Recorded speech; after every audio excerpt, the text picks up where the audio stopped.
Modi launch करेंगे गति शक्ति नेशनल मास्टर प्लान, पटना में करेंगे वर्चुअल संबोधित।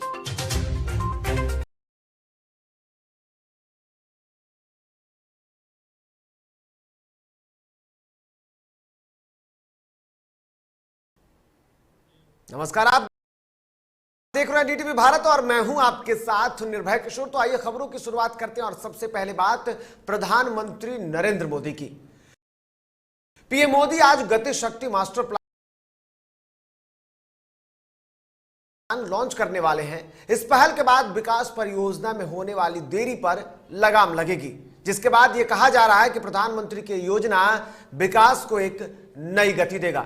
योजनाएं वक्त पर पूरा करने के साथ साथ खर्च भी कम आएगा। बता दें कि पीएम नरेंद्र मोदी ने इस बार 15 अगस्त के मौके पर ही लाल किले की प्राचीर से इस योजना का ऐलान करने की बातें की थी, देश से वादा किया था।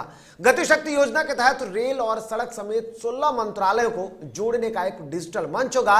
इस योजना का मकसद इंफ्रास्ट्रक्चर परियोजनाओं की एकीकृत योजना बनाना और मंत्रालयों के बीच समन्वय को बढ़ावा देना होगा। इसके द्वारा करीब 100 लाख करोड़ रुपए की बुनियादी ढांचा परियोजना के विकास को नई रफ्तार मिलेगी। वहीं थोड़ी ही देर के बाद पीएम मोदी इस कार्यक्रम की शुरुआत करेंगे और इस शुरुआत के दौरान पीएम मोदी वर्चुअल माध्यम से पटना में भी संबोधित करेंगे, जिसके लिए बजाते पटना में पूरी तैयारी कर ली गई है। आपको बता दूं कि 2024-25 तक इस कार्य को पूरा कर लिया जाएगा।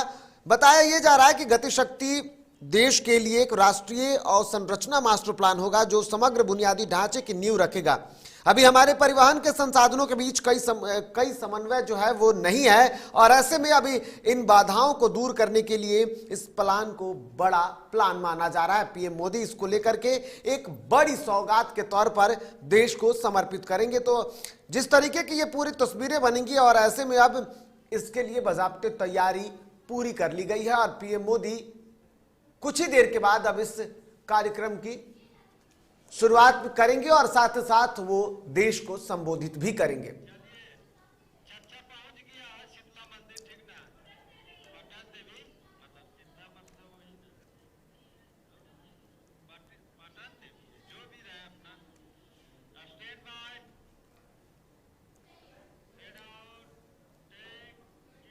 और बढ़ेंगे आगे और अब बात करेंगे मुख्यमंत्री नीतीश कुमार की। पूरे बिहार में दुर्गा पूजा धूमधाम से मनाई जा रही है। शारदीय नवरात्र का आज 8वां दिन है। महाअष्टमी के दिन जहां मां दुर्गा के 8वें रूप की पूजा की जा रही है, वहीं पूजा पंडालों में श्रद्धालुओं की काफी भीड़ भी देखने को मिल रही है। इस मौके पर बिहार के मुख्यमंत्री नीतीश कुमार भी पंडालों में निकल चुके हैं घूमने और इससे पहले उन्होंने मंदिरों का दौरा किया। आपको बता दें कि जहां एक तरफ पंडालों में जाकर जो भक्त हैं वो आराधना कर रहे हैं, पूजा अर्चना कर रहे हैं, वहीं मुख्यमंत्री नीतीश कुमार आज सुबह से ही माता का आशीर्वाद निकले हुए हैं। और ऐसे में बिहार के मुख्यमंत्री नीतीश कुमार ने के साथ साथ शिक्षा मंत्री विजय कुमार चौधरी भी मौजूद हैं, जिन्होंने पहले शीतला माता मंदिर अगम कुआं में माता का आशीर्वाद लिया और उसके बाद वो पटन देवी को निकल चुके हैं। और ये तस्वीरें देख रहे हैं, ये पीएम के माफ कीजिएगा मुख्यमंत्री जब दौरा के लिए निकले थे तो उस दौरान वहां पर मुख्यमंत्री को भक्तों ने शीतला माता का फोटो स्वरूप जो है वो उन्हें भेंट किया और उसके बाद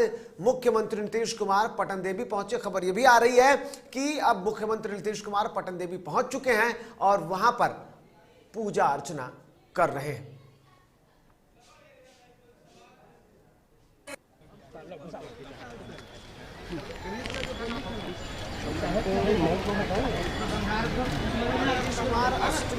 महाअष्टमी के शुरुआत के साथ ही सुबह से ही मंदिरों में माता का आशीर्वाद लेने पहुंचे और ऐसे में मुख्यमंत्री ने पत्रकारों से भी बातचीत की है। उन्होंने सभी लोगों के सुरक्षित और स्वस्थ रहने की कामना की और साथ ही साथ उन्होंने ये भी कहा कि जो उनका प्रदेश है वो पूरी तरीके से विकसित बने और इसके साथ साथ किसी भी तरीके की कोई समस्या जो है वो बिहार पर ना आए, इसके लिए उन्होंने माता से आशीर्वाद लिया है और आगे बिहार के उज्जवल भविष्य की उन्होंने कामना की है।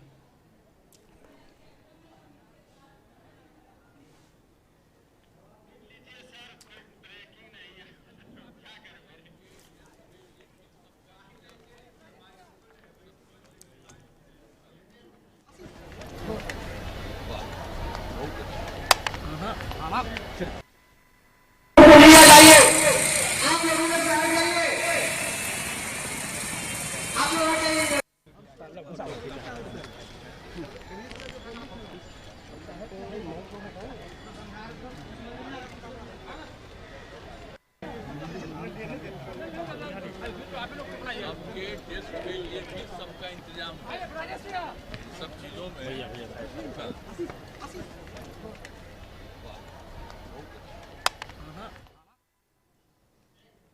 तो चलिए बढ़ते हैं आगे और इस वक्त की बड़ी खबर हम आपको बता रहे हैं। जहां एक तरफ दशहरा की हर तरफ धूम है, लोग बाहर निकल रहे हैं, वहीं दूसरी तरफ कोरोना संक्रमण को लेकर के भी अब सख्ती की बात की जा रही है। तो इस वक्त की बड़ी खबर आपको बता रहे हैं, कोरोना संक्रमण को लेकर अब सख्ती की जरूरत आन पड़ गई है। आपको बता दें कि देश में पिछले 24 घंटे में कोरोना के जो मामले हैं वो सामने आए हैं और ऐसे में 15,823 कोरोना के नए मामले देखने को मिले हैं पिछले 24 घंटे के मुताबिक। और इसके साथ साथ 22,844 संक्रमित मरीज जो हुए हैं वो स्वस्थ हुए हैं। केंद्रीय स्वास्थ्य मंत्रालय ने जो रिपोर्ट जारी की है, इस रिपोर्ट के मुताबिक पिछले 24 घंटे में 266 लोगों की कोरोना से जान गई है।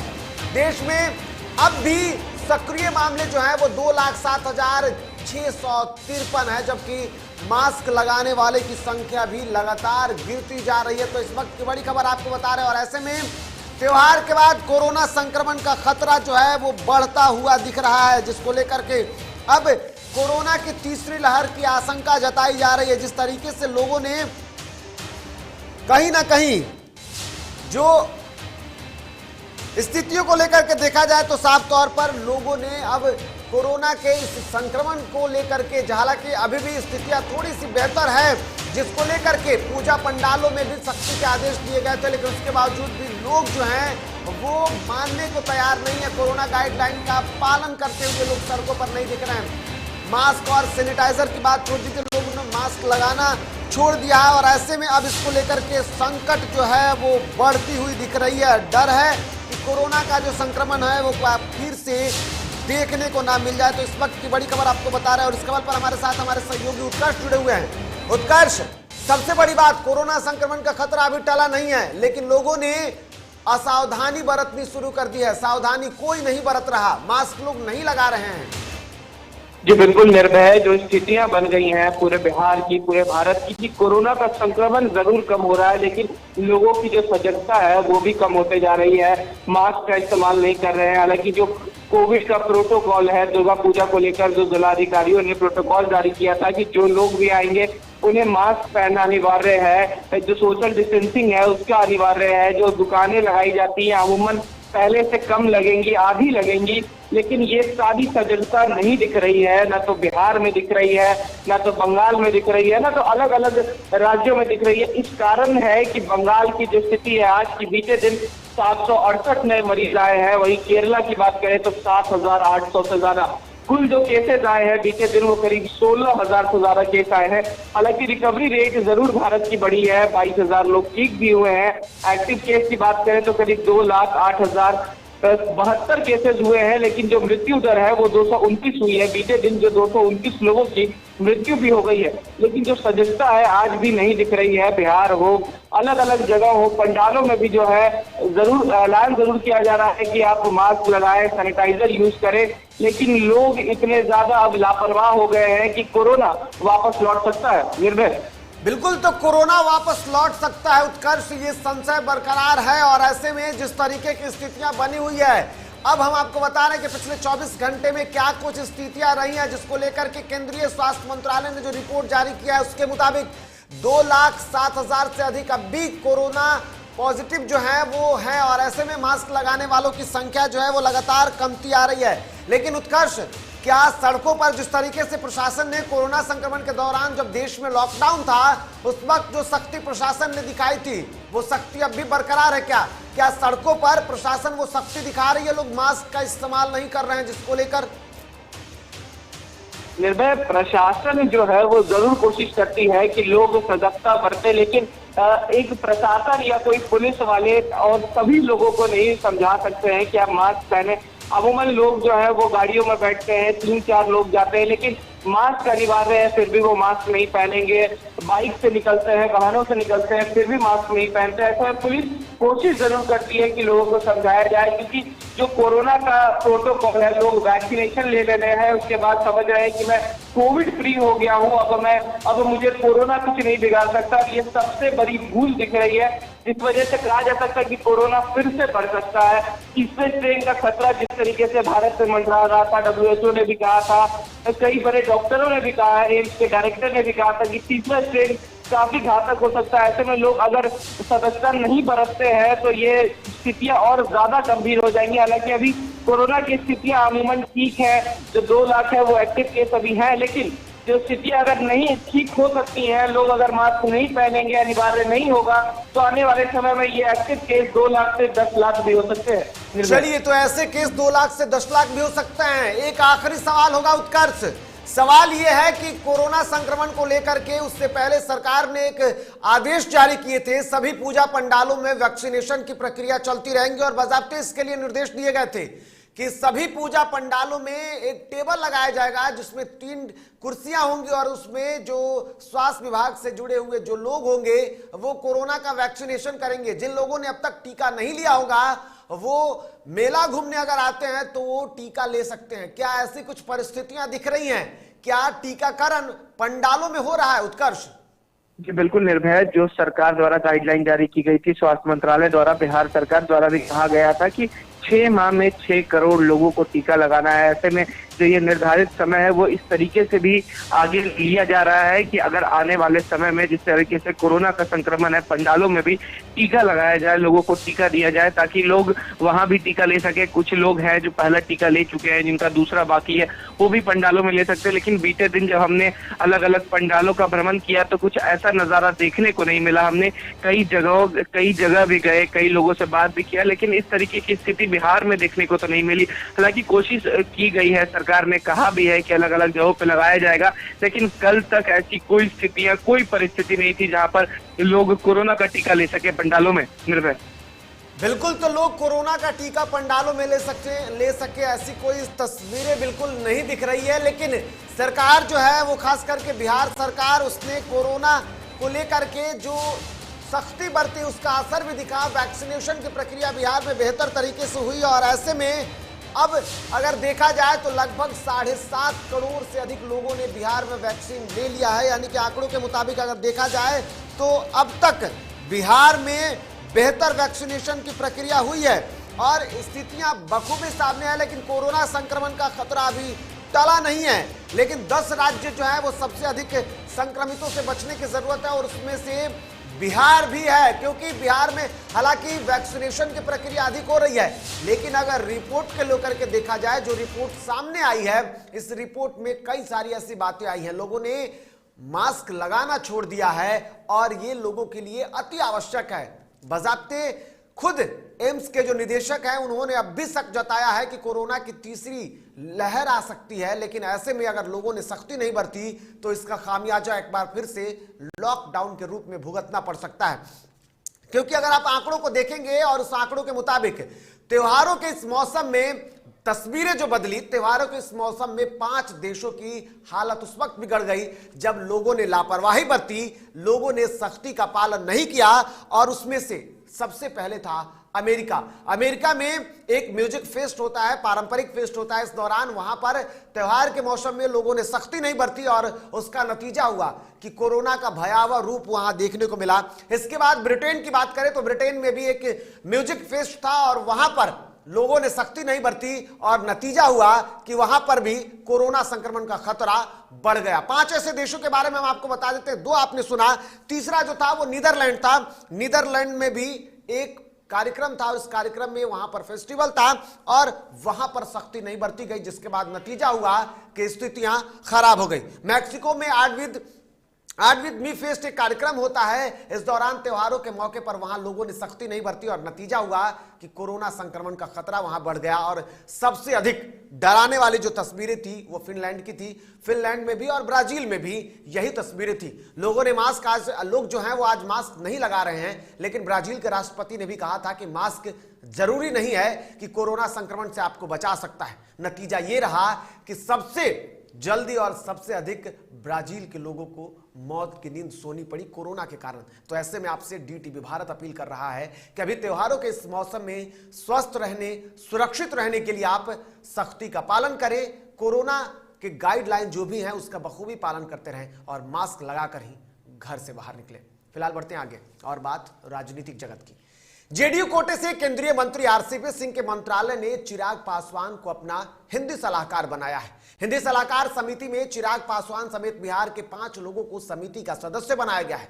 दरअसल इस्पात मंत्रालय की हिंदी सलाहकार समिति का पुनर्गठन किया गया है, जिसमें नए चेहरों को शामिल किया गया है। इन्हीं में से एक चौंकाने वाला नाम है चिराग पासवान।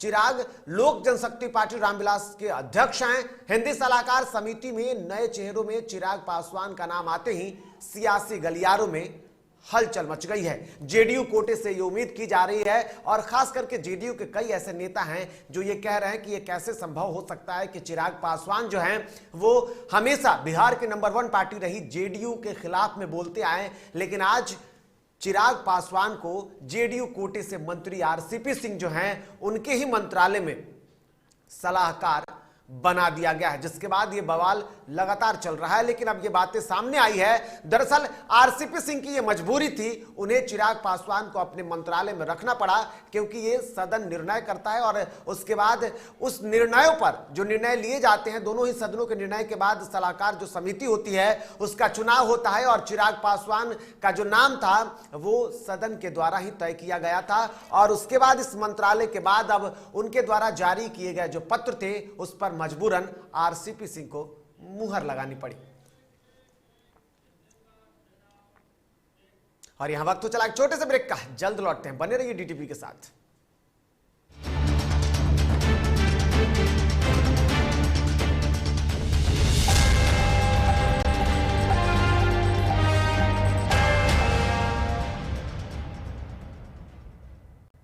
Elite institute. अगर आपके अंदर चाह है तो एलीट आपकी राह है। आईआईटी हो या मेडिकल, आप चाहते हैं अपने आप को उत्कृष्ट दिखाना, आप चाहते हैं खुद को एक आईआईटीएन के रूप में दिखना या मेडिकल के क्षेत्र में आगे बढ़ना, तो एलीट आपके लिए एक बहुत बड़ी ताकत के साथ आपके सामने है। आइए, खुलिए, बढ़िए, पहुंचिए। Elite institute. दादी, इतने सारे पापड़ बन गए, क्या करे? कच्चा पापड़, पक्का पापड़, एक्स्ट्रा पापड़, इंस्टा पापड़, कक्कर दादी की छत का पापड़ विद ऑनलाइन प्रेजेंस बन गया धाकड़। फोन पे करके ऑर्डर ही ऑर्डर, सब वाह हो गए इसको खाकर। कच्चा पापड़, पक्का पापड़, चंडीगढ़ टू चेन्नई बढ़िया सापड़। कच्चा पापड़, पक्का पापड़, एक्स्ट्रा पापड़, इंस्टा पापड़। बिजनेस बढ़ाओ इंडिया के फास्टेस्ट 4G के साथ। स्पीड से बढ़ो विद वी गिगानेट। मैं पूरन भगत जी, पूर्व पार्षद, वार्ड नंबर 50, नवरात्रि के शुभ अवसर पर अलवर वासियों को, वार्ड वासियों को और भगवानपुरा वासियों को और सब बहन भाइयों को नवरात्रों की शुभकामना देता हूँ। और ये रहा आपका बर्थडे गिफ्ट। पापा, बेटा ये कैसा है? ये दुनिया क्यों न समझे, मेरी दुनिया बदल गई।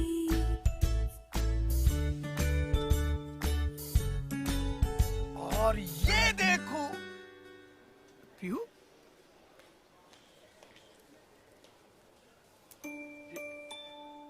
पीहू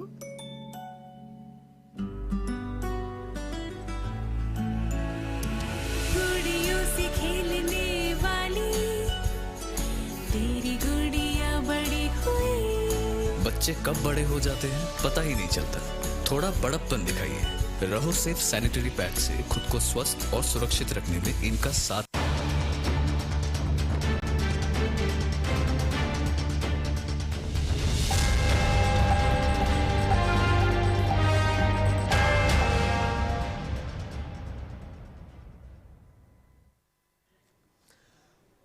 और ब्रेक के बाद एक बार फिर से आप सभी का स्वागत है। तो सीधे एक बार फिर से चलते हैं मुख्यमंत्री की खबरों पर। दरअसल मुख्यमंत्री नीतीश कुमार शक्तिपीठ मां पटन देवी का आशीर्वाद लेने के लिए पहुंच चुके हैं और ये तस्वीरें आई हैं सीधे महाअष्टमी के मौके पर। मुख्यमंत्री नीतीश कुमार मंदिरों में पहुंच करके माता से आशीर्वाद ले रहे हैं और ऐसे में शीतला माता मंदिर में पूजा अर्चना करने के बाद अब मुख्यमंत्री पटन देवी पहुंचे हैं और शक्तिपीठ में शामिल मां पटन देवी का उन्होंने आशीर्वाद लिया। इस दौरान ये तस्वीरें देख सकते हैं किस तरीके से वहां पर जो पुजारी हैं उन्होंने मुख्यमंत्री नीतीश कुमार को आशीर्वाद दिया है। भेंट स्वरूप माता की चुन्नी मां को समर्पित, जो माता को समर्पित की हुई मां की चुन्नी होती है वो आशीर्वाद स्वरूप मुख्यमंत्री को दिया है। और ये तस्वीरें देखिए, ये मनमोहक तस्वीरें हैं, पटना सिटी के से ये तस्वीरें आई है और ये तस्वीरें मुख्यमंत्री नीतीश कुमार पूजा अर्चना करने के बाद वहां जो पुजारी थे उनसे भी उन्होंने बातचीत की है और वहां हाल जाना, और साफ तौर पर मुख्यमंत्री ने कहा है कि अपने सूबे की रक्षा के लिए, अपने सूबे के विकास के लिए उन्होंने माता से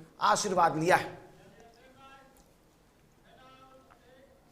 इधर खबरों में आगे बढ़ेंगे, बात कैमूर की करेंगे। कैमूर के भभुआ थाना क्षेत्र के कोहारी गांव में एक घर के मिट्टी की दीवार से के अचानक आंगन की तरफ गिर गया, जिससे आंगन में खेल रहे एक परिवार के 3 और पड़ोसी का एक बच्चा माफ कीजिएगा, दीवार के मलबों में दब गए। घटना की जानकारी होते ही घर के आसपास और गांव के लोगों ने कड़ी मशक्कत कर बच्चों को मलबा से बाहर निकाला। सभी बच्चों का इलाज के लिए सदर अस्पताल में भर्ती कराया गया, जहां से गंभीर रूप से एक बच्चे को प्राथमिक उपचार के बाद डॉक्टरों ने बेहतर इलाज के लिए वाराणसी रेफर कर दिया। वहीं परिजनों ने आर्थिक सहायता के लिए जिला प्रशासन से मुआवजे की मांग की है। इधर कैमूर जिले में उत्पाद विभाग की टीम और दुर्गावती थाने की पुलिस ने नेशनल हाईवे 2 पर एक पिकअप वाहन से भारी मात्रा में दवा के सिरप के साथ 2 तस्करों को गिरफ्तार किया है। बताया जा रहा है कि भारी मात्रा में सिरप छिपाकर बिहार के रास्ते से बंगाल ले जाया जा रहा था। तभी उत्पाद विभाग की टीम ने गुप्त सूचना के आधार पर कार्रवाई की। फिलहाल पुलिस आगे की कार्रवाई में जुट गई है। कुछ सूचना मिली थी कि एक गाड़ी जा रही है जिसमें कुछ गलत सामान लदा हुआ है। उसके शक के आधार पर उसको रोककर तलाशी ली गई, जिसमें गुप्त तहखाना मिला। गुप्त तहखाने की तलाशी लेने पर फेंसेडिल कप सिरप मिला, जिसमें कोडिन प्रयुक्त है और कोडिन बिहार में प्रतिबंध। इधर रोहतास जिले के स्थानीय पीएचसी पटखौलिया में कार्यरत आशा कार्यकर्ता की मौत के 3 साल में भी प्रोत्साहन राशि आश्रितों को नहीं मिली है, जिससे मृतक के परिवार वालों ने रोहतास स्वास्थ्य विभाग पर आरोप लगाया है। परिजनों ने कहा कि परिवार गरीबी रेखा से नीचे है और ऐसे में परिवार में अब खर्च चलाना मुश्किल हो रहा है। लेकिन 3 साल बीत जाने के बाद भी आश्वासन मिला, लेकिन अब तक सहायता राशि नहीं मिल पाई है।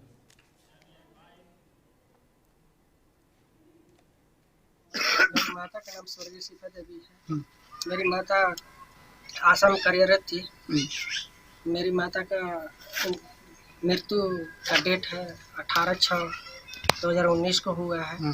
ड्यूटी पीरियड में ही इंतकाल की है। जी ड्यूटी पीरियड में। जी। कितना परिवार है टोटल? हम लोग 21 परिवार हैं। गरीब परिवार से बिलोंग करते हैं। क्या मांग करना चाहते हैं? जी, हम लोग का जो सरकार से कहना यही है कि जो प्रोत्साहन राशि है वो हम लोग का 4 लाख रुपए जो मिलना चाहिए हम लोग को मिल जाए। 6 महीने के अंदर में मिलता है। जी। तो ये थे आशा देवी के पुत्र जो कि 4 भाई हैं। सीता देवी के।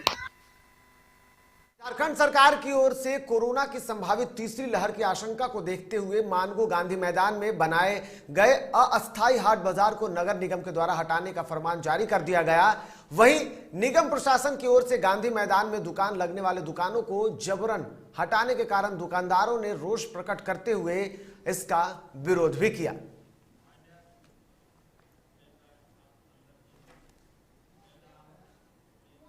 तो खबरों के सफर फिलहाल इतना ही। ताजा तरीन खबरों के लिए आप देखते रहिए DTV भारत। फिलहाल मुझे और मेरी सहयोगी टीम को दीजिए इजाजत। नमस्कार।